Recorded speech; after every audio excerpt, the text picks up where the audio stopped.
রাজ্যের স্বাস্থ্য মানচিত্রে বৃদ্ধি ঘটল আগরতলার সরকারি মেডিকেল কলেজের।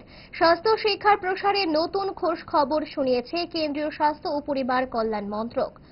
রাজ্যের স্বাস্থ্য সচিবকে চিঠি লিখে কেন্দ্রের সিদ্ধান্তের কথা জানিয়েছে সংশ্লিষ্ট কেন্দ্রীয় মন্ত্রণালয় জানিয়েছে আগরতলা মেডিকেল কলেজের সামগ্রিক উন্নয়নের জন্য 273.46 কোটি অনুমোদন করা হয়েছে। স্বাস্থ্য শিক্ষার ক্ষেত্রে স্নাতক এবং স্নাতকোত্তর কোর্সে আসন সংখ্যা বৃদ্ধি করা হয়েছে।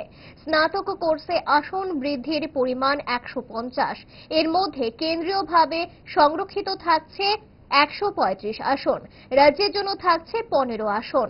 পাশাপাশি বিভিন্ন বিভাগের পিজি কোর্সের ক্ষেত্রেও আসন বৃদ্ধি সহ পরিকাঠামো উন্নয়নের দিকে নজর দিয়েছে কেন্দ্রীয় স্বাস্থ্য মন্ত্রক। বেশ কিছু নয়া কোর্স চালু করা হচ্ছে আগরতলা মেডিকেল কলেজে।